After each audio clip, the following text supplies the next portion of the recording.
The man who killed me just held the elevator door open for me like we were strangers.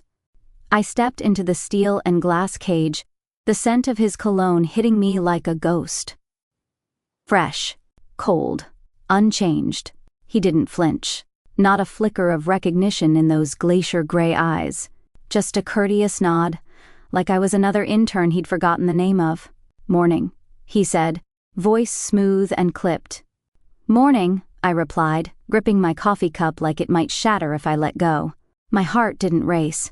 It thudded, like it remembered something my mind refused to put into words just yet. The elevator climbed in silence. 46 floors. 46 chances for my body to betray me. I didn't look at him, but I could feel it. He was relaxed, like he hadn't watched me bleed out in his arms, like he hadn't whispered my name with tears in his eyes, like none of it had ever happened. Because for him, it hadn't. Not in this life. The office hadn't changed. Same polished marble floors. Same quiet hum of productivity and polite corporate tension. Even the same too-cold AC vent over my desk. Except this time, I came back from a medical leave, and people kept smiling at me like I was lucky to still have my job. And maybe I was. Death wasn't exactly approved vacation time. I sat down, fingers hovering over the keyboard, eyes scanning emails I already knew the contents of, because this was the 8th time I'd lived this week. Or this life. Honestly, the semantics blurred after the 5th reset. Back from the dead? Someone said over the cubicle wall. I turned. Roy. Roy Can. Quiet. Kind. Smart in a way that didn't need to be flashy. His hair was always a little too long, and his ties never quite matched. But his eyes, they were sharp, observing. Older than he looked. "Feels like it," I said. He tilted his head, just a little. Like he was checking if I meant it literally. Then he smiled, but it didn't reach his eyes. Mid-morning, I saw him again. Ithan Lee, CEO, the golden boy with ice in his veins. He stood at the end of the hall, barking instructions to someone over the phone. He looked sleek in black, like a tailored knife. Cold precision in human form. God, I knew that voice. That voice had once whispered against my neck, had once said I would never hurt you. That voice had lied. He turned, and for a second, just a second, I thought I saw something shift in his expression. But it was gone before I could name it. He looked through me. Not at me. Through.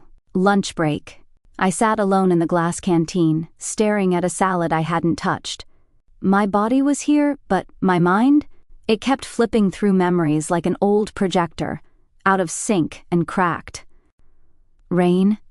My name in his mouth. Pain blooming in my chest. The sharp taste of blood. The world ending. Then, light, always the light.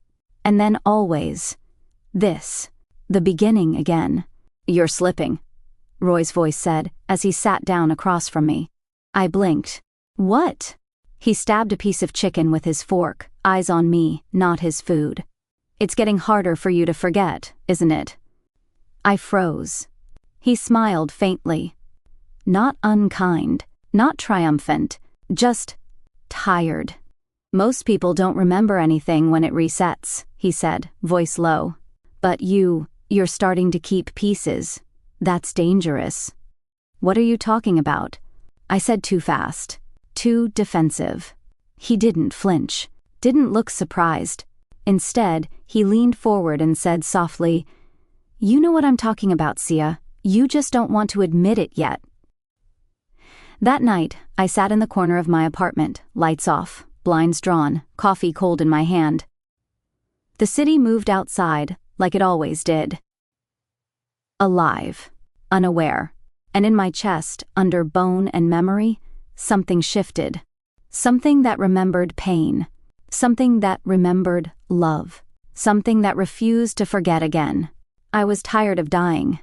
Tired of starting over. Tired of loving a man who never remembered me long enough to regret what he did. But this time, something was different. I felt it. This time, maybe I could make him remember. Or maybe I'd finally remember who I was before him. There's something ironic about calling this place home. The walls are a soothing cream. The bookshelves are full of stories I once loved. The bed is soft, the windows tall. It even smells like lavender, like safety. But none of it feels like mine. I moved into this apartment 3 cycles ago. Picked the same furniture every time. Kept the same candles, the same navy throw blanket on the couch. I've lived here over and over, but every time I walk in, it feels like stepping into someone else's life. Because it is. I sat cross-legged on the floor, a black notebook open across my knees. The pages were full of my handwriting, slanted, rushed, different from one entry to the next depending on how broken I'd been at the time.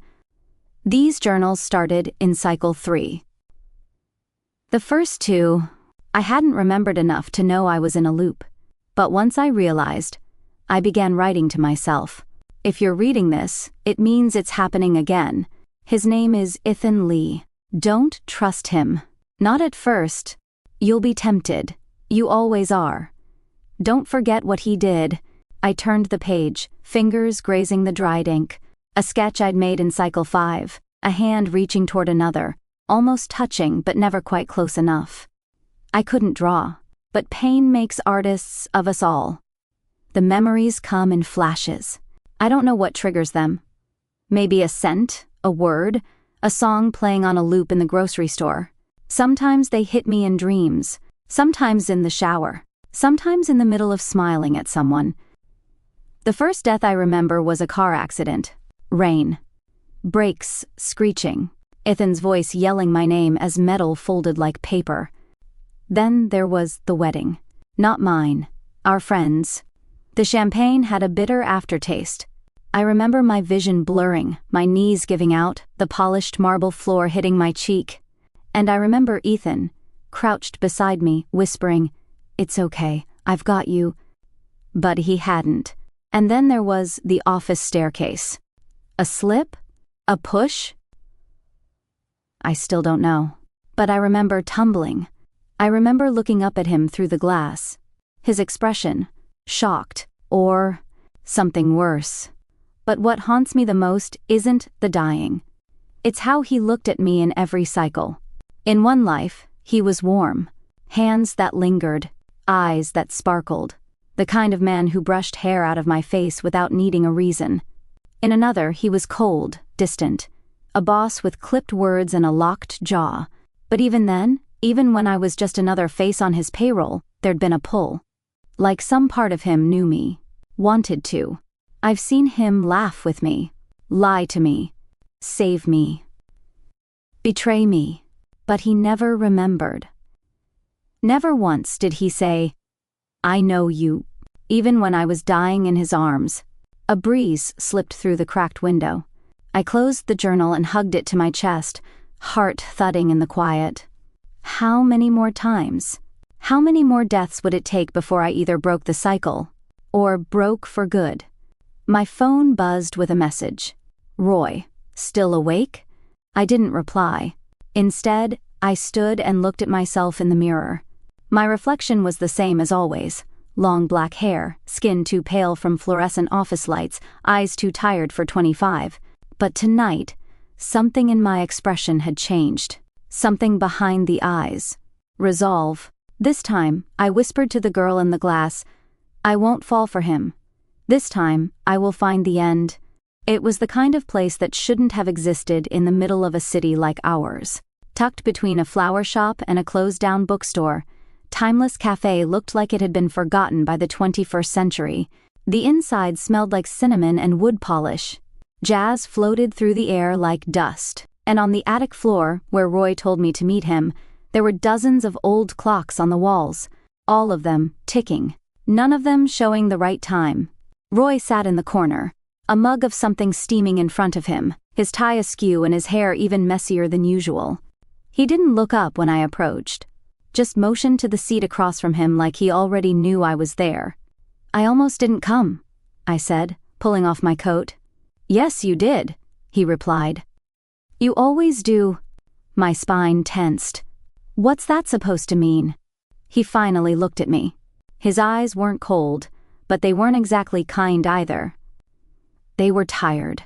The kind of tired that doesn't come from a lack of sleep, but from remembering too much. "I've seen you before, Sia," he said quietly.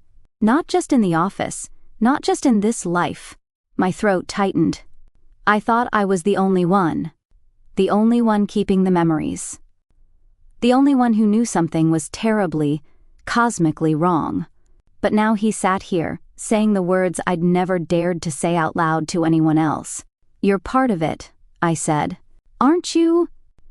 Roy didn't answer right away. He took a sip from his cup and stared out the attic window, where the sun lit up flecks of dust dancing in the air.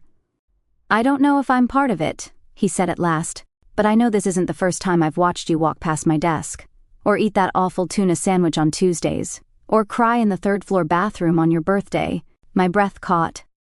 "How do you know it's not déjà vu?" He looked at me again, solemn. "Because the scar on your wrist, left side thin and white, you didn't have that in the last one." I pulled my sleeve down instinctively.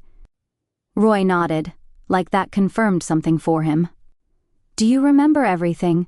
I asked. "No," he said. "Only bits. But they feel louder now. Why?" "I don't know. Maybe because you're starting to remember more, too." I shook my head. "That's not how time works."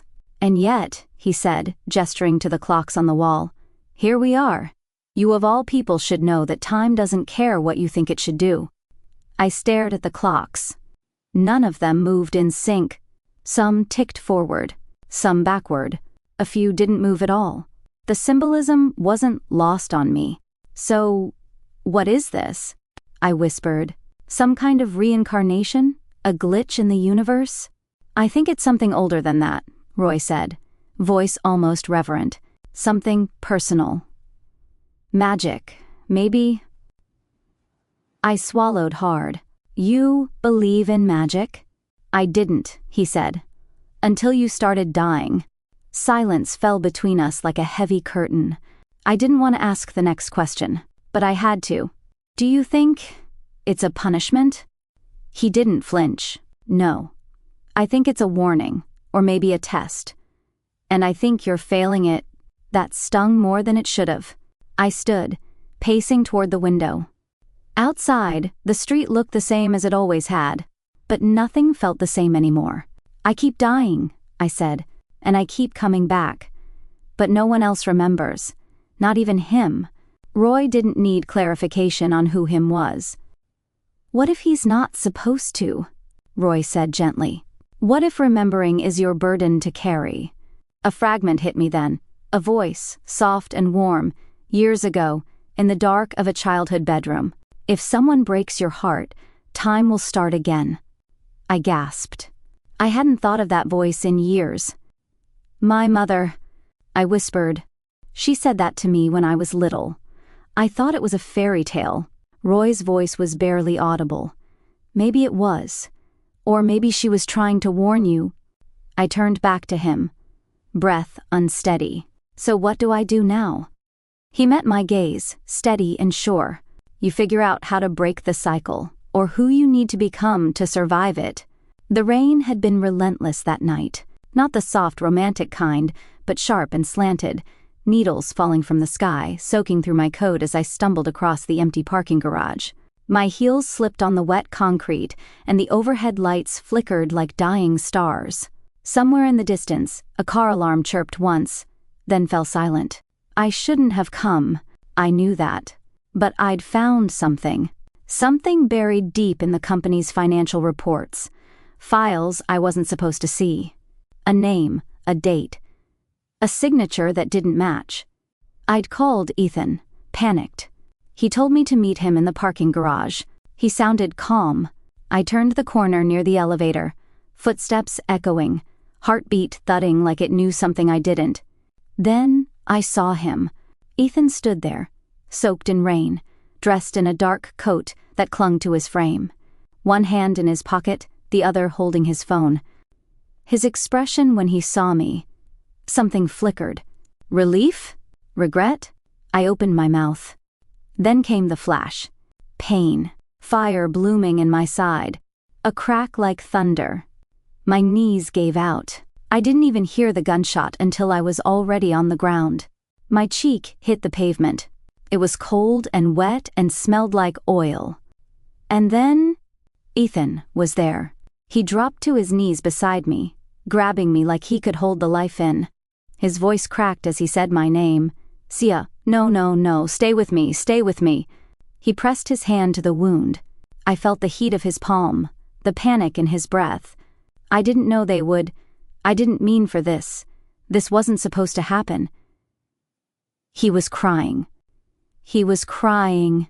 I looked up into his face, blurry, backlit by the flashing lights of a car reversing, everything cold and spinning, and for the first time in all the memories I'd clawed back. He looked sorry, not shocked, not angry, not indifferent. Sorry, but the last thing I remembered wasn't the pain. It was his voice trembling, whispering, "I'm so sorry, Sia. Please, not again." I came back gasping. The present hit like a punch. My apartment, my bed, the sound of traffic outside. My fingers dug into the sheets. My lungs burned. I stared at the ceiling, heart thundering like I was still bleeding out in that garage. But this wasn't a dream. It was a memory. Clear, sharp, different. Because in this one, he hadn't let me die like I was nothing. He'd held me, begged me to stay. And he knew my name. He remembered my name. That morning I dressed slowly. Not mechanically, not like I was trying to blend into another copy-paste workday.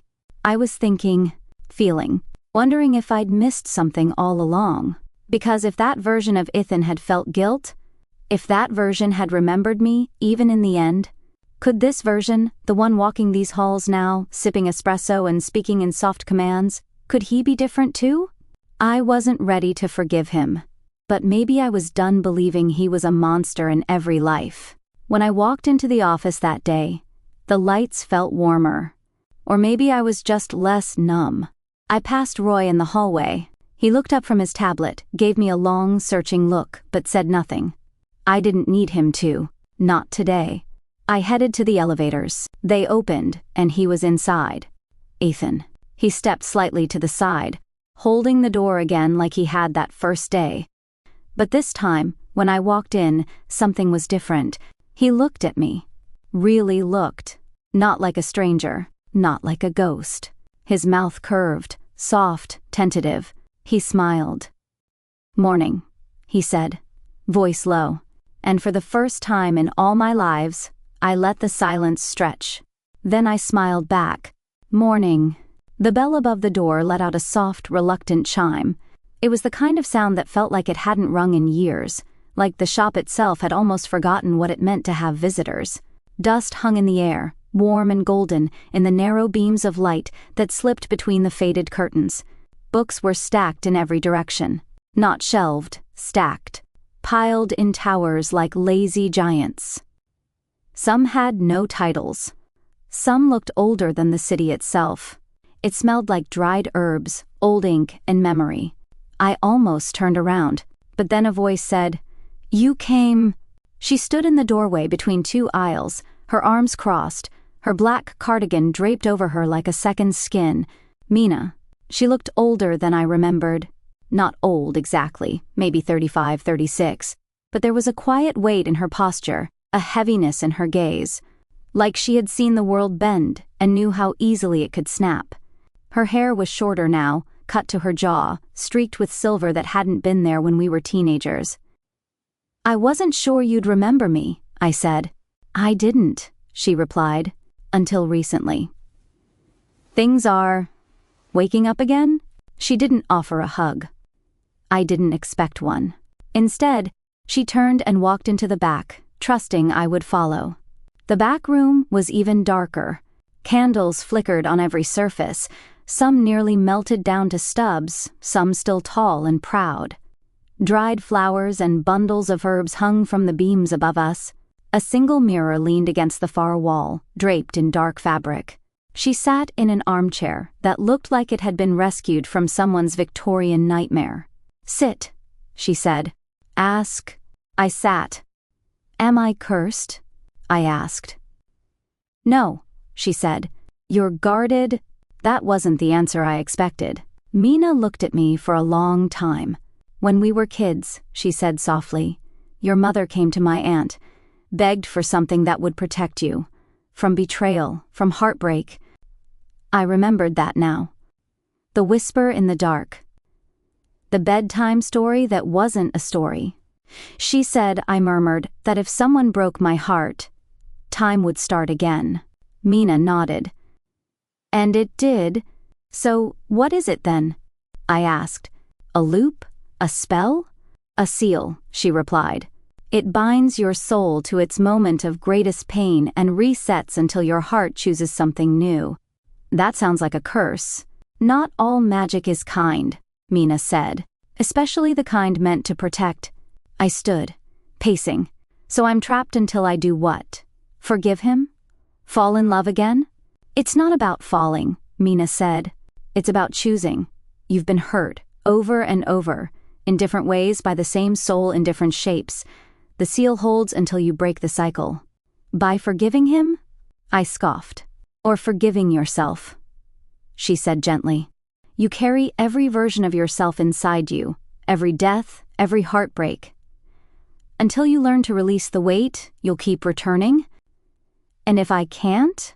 Mina's eyes darkened. Then the loop will break you.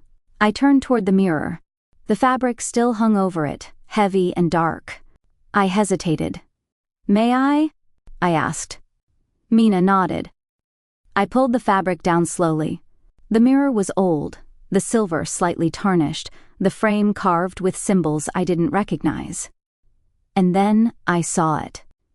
Not me, not the version standing there now, alive and uncertain, but her, the Sia who had died in the parking garage. Blood on her coat, rain in her hair, eyes wide and glassy. She looked straight at me, and she smiled. I stumbled back, breath caught in my throat. When I looked again, it was just me. Mina didn't move. That one still remembers, she said quietly. She always will. I didn't think I'd ever see her again. She's not your enemy, Mina said. She's a piece of you that hasn't let go. I wrapped my arms around myself. Then what now? Mina stood, walked over, and handed me a small bundle. Herbs, a silver charm, and a piece of red string. You don't have to do anything today, she said. But soon, you'll have to choose love, loneliness, or destruction. I swallowed hard. Is that all? She smiled. It's more than most people get. As I left the shop, the bell chimed again, soft, almost sympathetic. The sky had turned a smoky gray. I didn't know where I was going next, but the weight in my chest had shifted. Not gone, but different, and somewhere deep inside, I felt her, the girl in the mirror. Still waiting, still watching. I hadn't planned to go out that day. The sun was warm, the kind that made you forget how many lives you'd lived. Music drifted down the street in loose, joyful waves, and the smell of roasted chestnuts and sweet citrus curled through the air like memory. I wandered aimlessly between stalls, handmade candles, jars of wild honey, hand-stitched notebooks, until I stopped in front of a booth selling old vinyls. The records were cracked around the edges, the covers worn with fingerprints that told stories I'd never know. Didn't peg you for a jazz girl? I turned. And there he was. Ithan Lee, dressed in a dark button-down and casual slacks, holding a paper cup of coffee like a human being instead of a marble statue come to life. His smile was hesitant. Real. I blinked. Didn't peg you for a weekend market guy? He gave a soft shrug. Even tyrants need sunlight. I laughed, before I could stop myself. God help me. A tiny cafe sat on the edge of the street fair, strung with paper lanterns. We sat outside under a striped awning. The sky above us was gold, painted with the slow melting pinks of a setting sun. It's strange, he said, watching the light filter through his cup. I come here sometimes to feel normal. But nothing about me ever really feels normal. I didn't reply. Not yet. He looked at me, quieter this time. Can I ask you something? I nodded. Do I ever make you uncomfortable? It was such an unexpected question, it made me sit up straighter. Why would you think that? Because sometimes, he said slowly, you look at me like I've already hurt you, and other times, like you're waiting for me to. I bit the inside of my cheek. My chest tightened. You haven't, I said softly. Not yet, I didn't add. He looked away, then back again. Something cracked in his voice. My mother used to say feelings were weaknesses, that love was an illusion designed to control men. She trained that into me. Praise in private, punish in silence. The perfect son, on paper. I watched his fingers tighten around the coffee cup. She never hit me. She didn't have to. She knew how to hurt without touching. The silence between us wasn't awkward. It was thick. It pulsed with something unspoken. I'm not trying to excuse anything, he said. Sometimes I feel like I knew you before.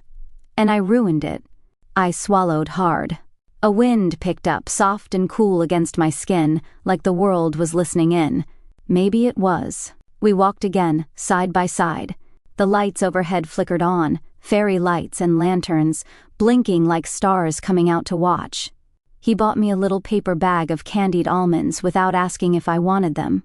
I took them anyway, and for the first time in a long time, I didn't feel like I was walking next to the man who let me die. I felt like I was walking next to someone trying not to be him anymore. My phone buzzed. I hesitated, then checked it. Roy, you're forgetting what he did to you. Again. I froze. The words hit like a slap, not because they were cruel, but because they were true. I was forgetting, or maybe I was choosing to remember something else. Ithan noticed my shift. Everything okay? I nodded. Lied. Just work stuff.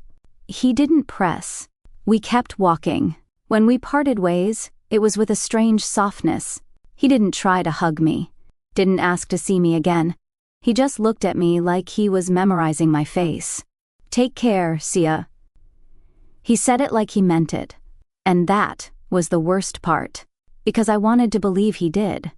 That night, I sat on my bed, phone still in hand, Roy's message glowing back at me.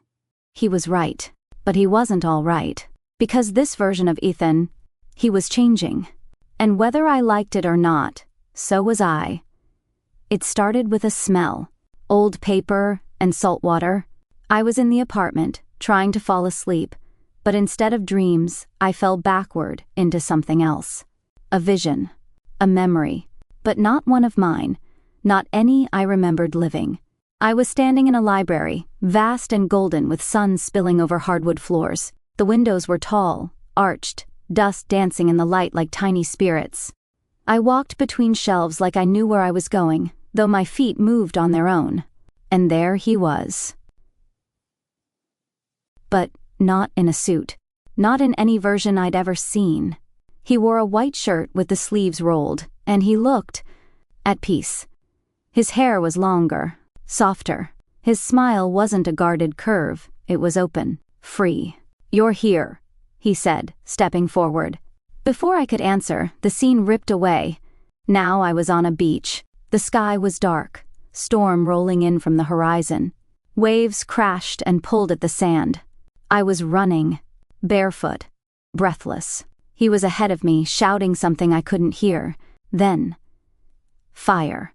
Not from the sky, but from the earth. A sound like the world splitting open. A building behind us collapsing.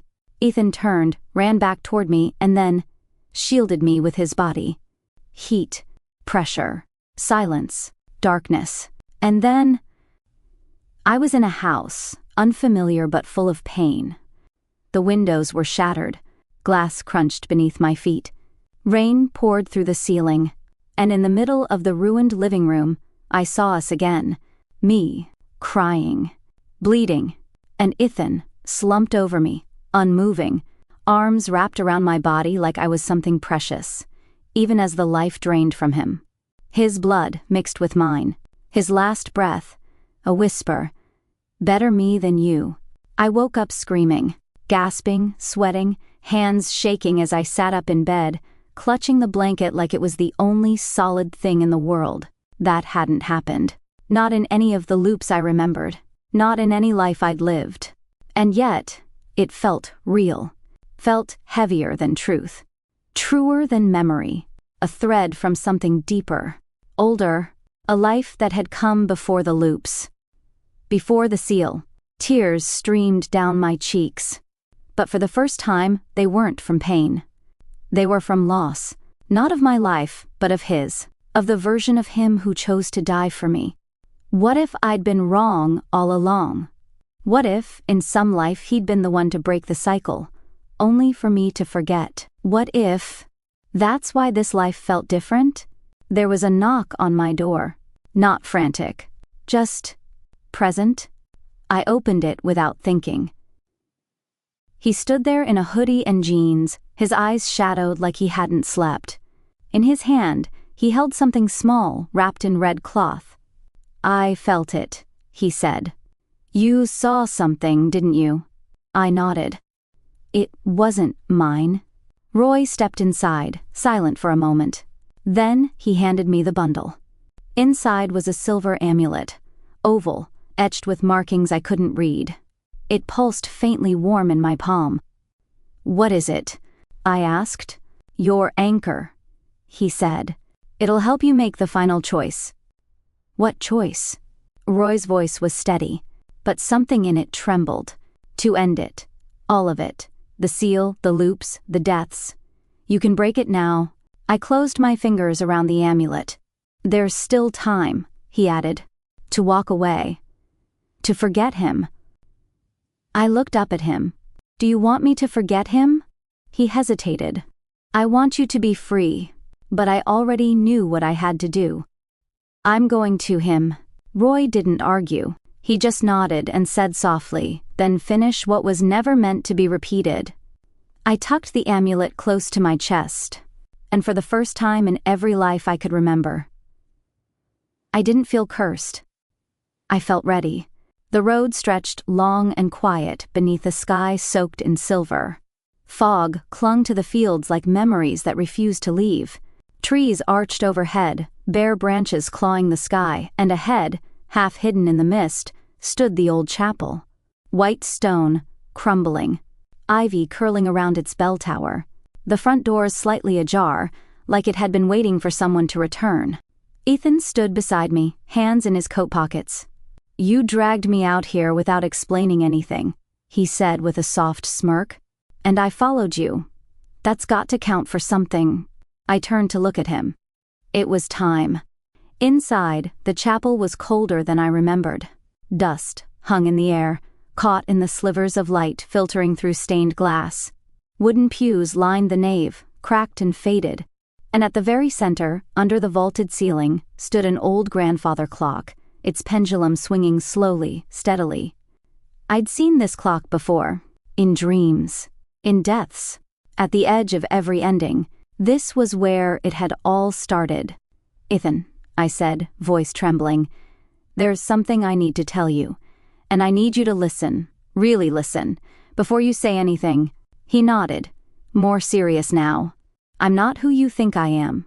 Not just your employee, not just some woman you met in an elevator." He tilted his head slightly. "I never thought you were just that." I exhaled. "I've lived this life before, with you, again and again. And in every version, something happens, something breaks. I die. Or you forget me, and time resets. I come back, but you don't remember. No one does." He didn't laugh. He didn't even blink. I pressed on. "There was magic placed on me when I was a child, a seal, to protect me from heartbreak. But it became a trap. Every time you hurt me, or I lost you, time started over." His voice, when it came, was quiet. "And you remember all of it." I nodded. "Too much of it." He took a step back, uncertain now. "Sia, I want to believe you. But how can I? How can anyone?" I reached into my coat pocket and pulled out the amulet Roy had given me.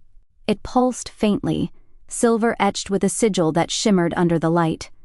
"I don't need you to believe," I said. "Just hold this." He took the amulet. The moment his fingers closed around it, his breath caught.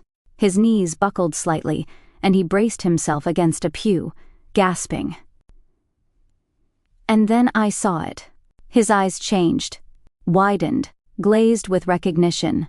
His lips parted, as if saying something he couldn't quite form. "Sia," he whispered. "You were on the ground, in the rain. I was holding you.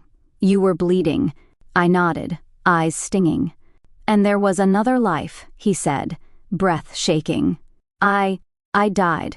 I held you and I..." He staggered, overwhelmed. I moved to him, touched his arm.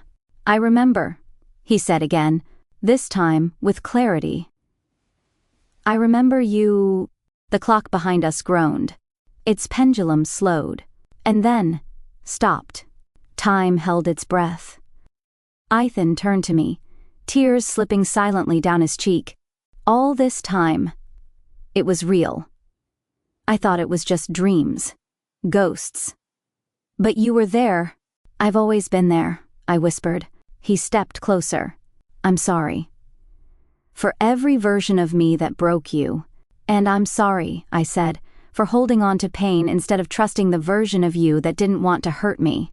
We stood there, in the silence of the chapel, the stillness of stopped time, and I realized I wasn't afraid anymore. Not of dying, not of forgetting, not even of loving him again. I opened my arms, and he stepped into them. The light through the stained glass pulsed, soft and gold. The walls shimmered like breath over water. The air cracked gently, like a seal finally breaking. The clock struck once, then again, and then silence. The loop was over. I woke up in my bed. The morning sun warmed the sheets. The lavender-scented candle on my windowsill had burned halfway down. Birds chirped outside. The city moved like it always had, except my chest was light. My soul, quiet. And I knew, this time, I wouldn't have to start over. My phone buzzed. One new message from Ithan Lee.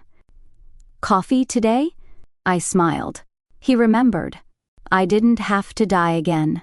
Didn't have to plead or explain or disappear into another version of myself.